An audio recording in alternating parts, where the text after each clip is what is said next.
going to a big German superstore. Schmaldi. Schmalti. Rhymes with Schmaldi. Right. I assume you're going to be bin diving with me, right? Yeah, I'm a little bit nervous. You're a little bit nervous? Yeah. I don't think we can actually get into trouble, can we? Can we get arrested? So, technically it's not illegal unless you're trespassing, and we might do that. Box number 1.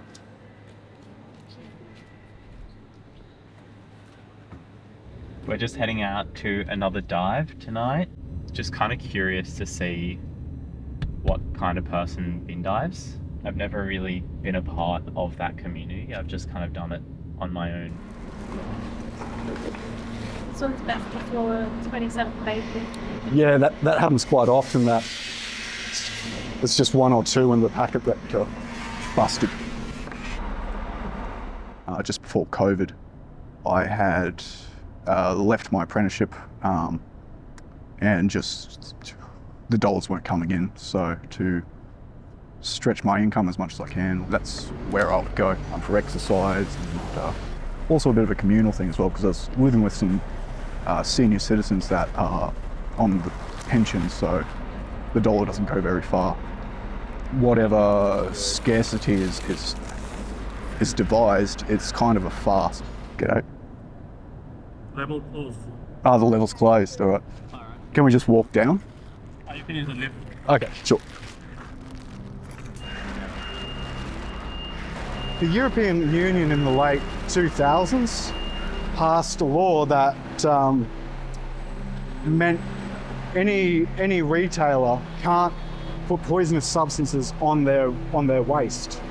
They sort of had to pass this law because people were ending up very ill consuming things that were sprayed with concentrated bleach.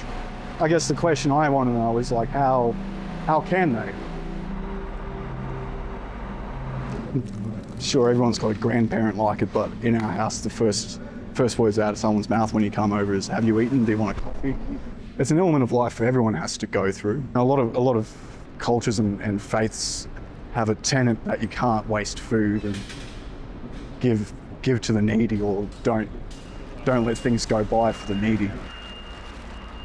If you're invited into somebody's house, no matter what the food is like, to push it away is just the most horrific thing you can do, you know. And it's something that brings people joy. It's like music or you know, art or painting or whatever it is.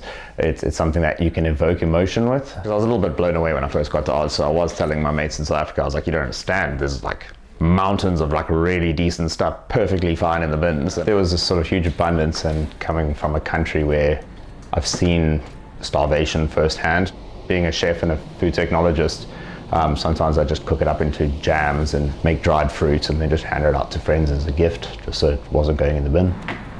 Do you want some ginger? What's that? Ginger? Yeah, it's an expensive resource. I cook for my family pretty much every night, and it's still, for me, it's my art form, so I very much do it just to express myself. Do you think that you could cook a meal in one of those restaurants that you were working at with just bin food, and do you think the patrons would notice? Absolutely, I can make really, really restaurant quality food with what you find in the bin. In fact, I do it all the time. Tikka masala simmer sauce. So one of the most valuable gifts you can give, one of the most useful ones you can give. Exactly, because it's such a fundamental level. It's like, you know, food is your very base needs. It's the same as, there's something sacred about a person that comes and says, do you have a cup of water for me? To give them a cup of water, you know, because it's a base human need. To give somebody shelter, to give somebody food, to give somebody water, to give somebody love, you know, that's like at the core of being. Even if, especially with animals and things, like this was a life once. And I think that whole thing of like, this is my sustenance and I want to share it with you is the first most core basic part of why sharing food with people is. It's in our most primal instinct, is those we care about will share our food with them to make sure that they're okay. For me, it's like a hug between friends, you know, to break bread together is quite a sacred thing.